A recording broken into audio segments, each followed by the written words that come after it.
Hi, my name is Dr. Natalie Heinsberg, and today I'm here with Dr. Lahiru Russell. And Lahiru is an expert in mindfulness, and she's going to take us through a little bit about how mindfulness can be beneficial to carers looking after someone with brain cancer. So welcome, Lahiru. Thank you.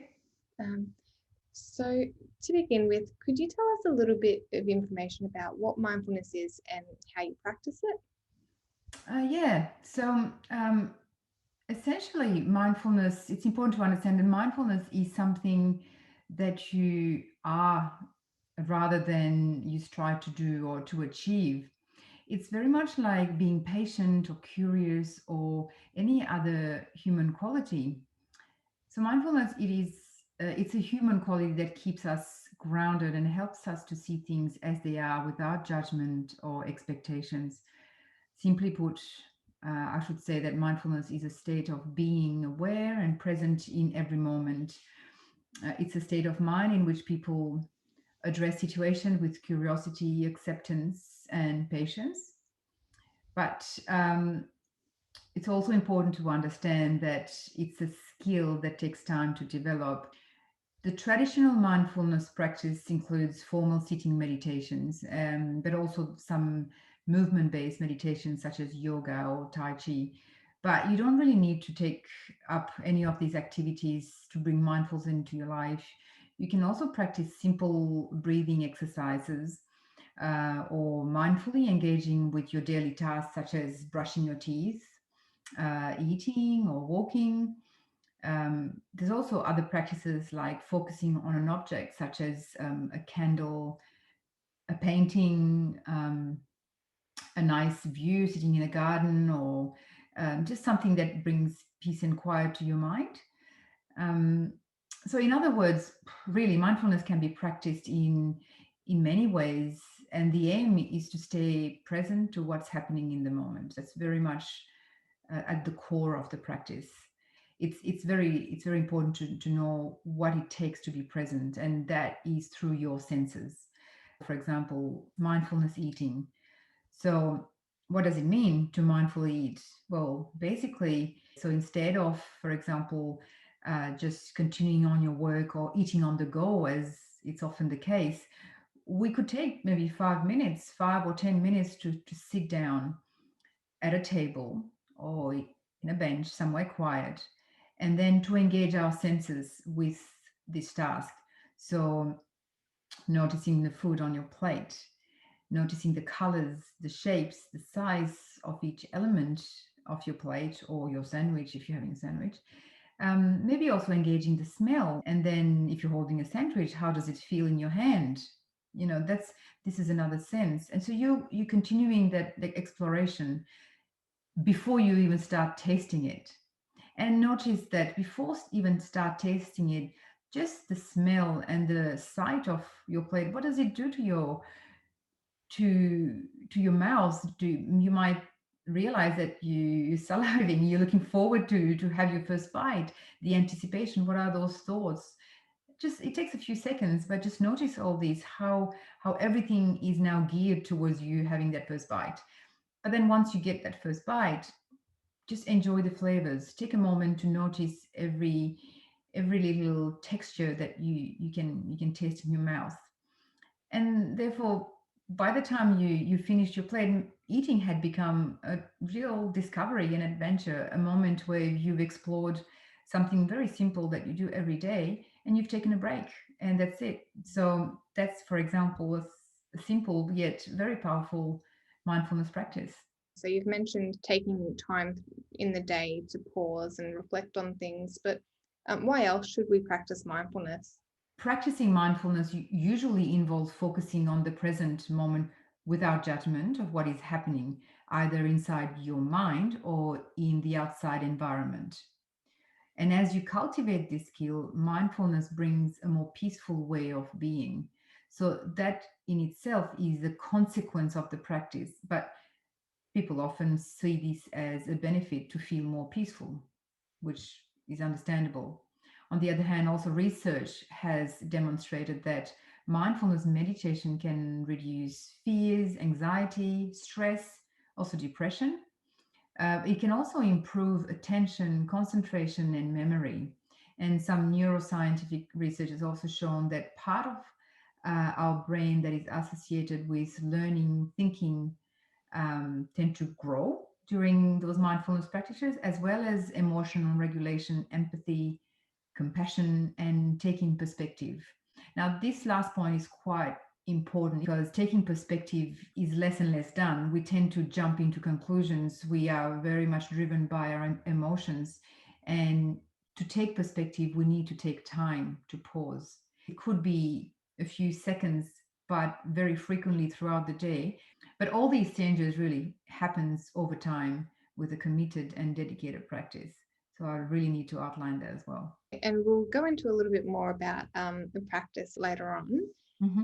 But before we jump to that, I'd just like to touch base about specifically how mindfulness may help carers looking after someone with cancer, and if there's any specific benefits carers would receive when practicing mindfulness. In the best of times, when life is busy and stressful, our well-being priorities go come last. But when we, on top of it, care for someone else, then it makes things even more difficult. But the your own well-being is really central to the well-being of everyone else around you.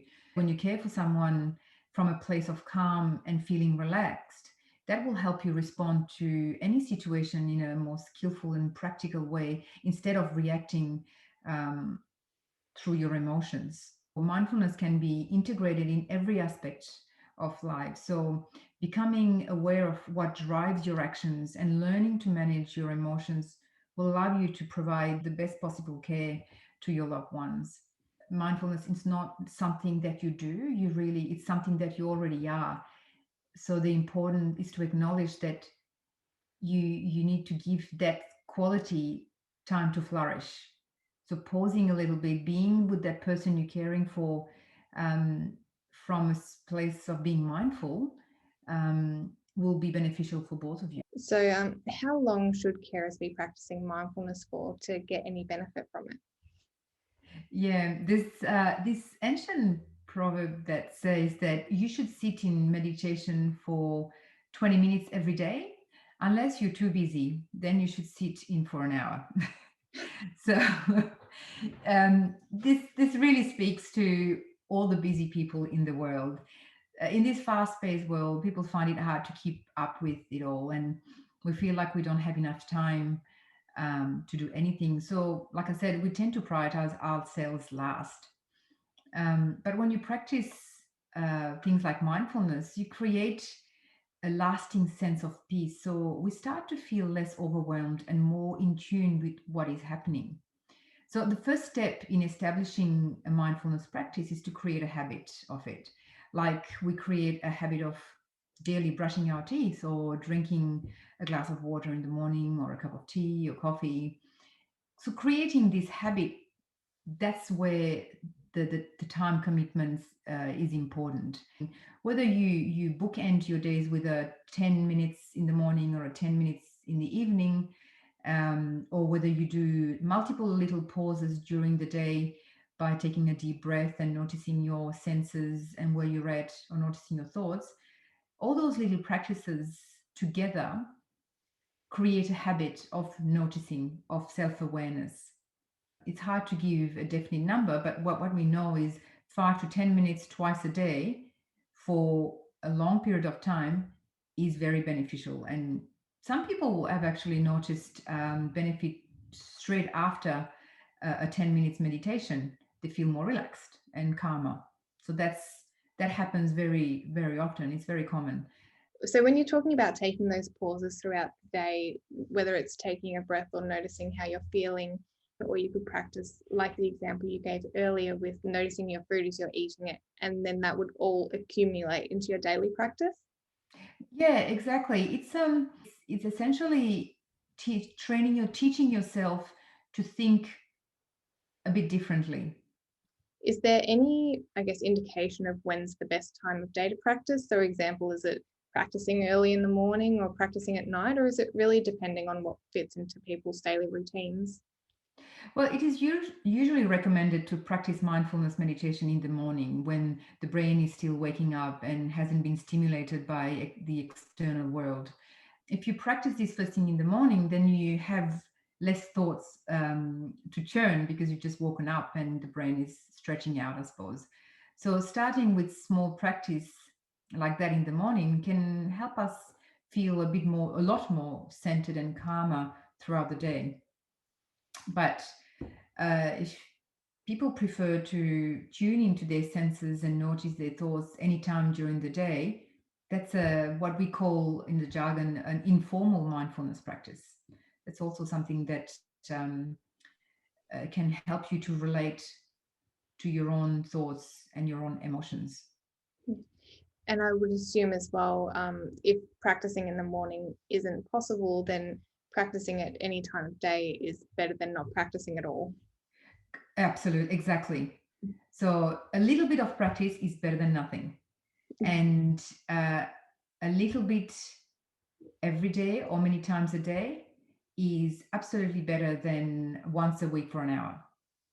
So I have a couple of last questions. Mhm. Um, when you're practicing mindfulness, what kinds of things would they be feeling, and how would we know if we're practicing correctly? So that's uh, another very common question, and it's a tricky one because we don't want to mislead people by telling them what they should feel, and that's again at the heart of it. I should say mindfulness probably goes against everything we used to in our lives. It goes against what we've been taught. We've been taught to strive for something, for excellence, for example, or in our studies, in our sporting, in our life in general, in our work. We've been taught to expect things, to plan and strategize. And with mindfulness, it's kind of telling us almost the opposite, just to accept things as they are, not to have any expectations, just to watch things from a place of neutrality. So telling people what to expect is not what is not helpful, because then when you start practicing, they sit down and go, well, now I should feel calm, I should feel relaxed. So the whole practice is around expecting to feel calm and relaxed instead of being where you're at and noticing how the process of becoming calm and relaxed. So to answer the question, what should people be feeling?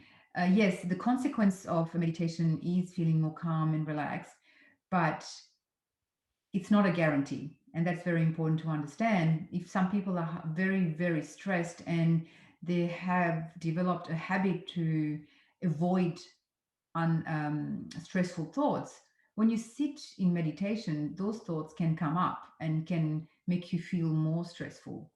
So when if that happens, it's important to understand that it's normal, that you have started to notice what's happening, what's going on in your mind, and that means it's a good thing. That means you're learning about yourself more. You're looking at yourself from a more honest place, and that's the start of another journey.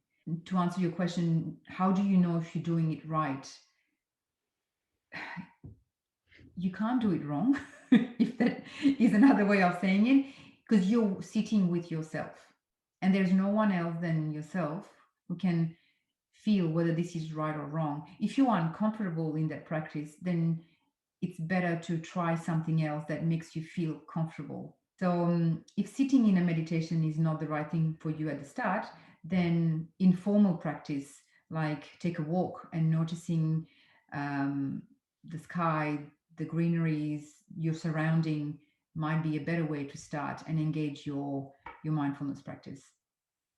Yeah, great. So it's more like we're trying to notice what we're experiencing and how we're feeling rather than trying to force feeling calm, for example. Absolutely. It's not nothing in mindfulness is forced. Nothing should be pushed. It's very much um, it's very much befriending yourself. You know, it's like meeting someone for the first time, and then you really want to know that person a little bit more. You can't force friendship. You can't, you know, ask a person to like you. You really have to sit there and engage in a quite gentle way and patient and curiosity to really become a friend. So that's very much that approach, is to look at this practice as befriending yourself. Yeah, and that's a lovely way to think about it. And I think a really good note to finish on as well. So thank you again, Lihiru, so much for your time today. And yeah, we really appreciate all of the advice and everything that you've given us. My pleasure. Thanks for having me.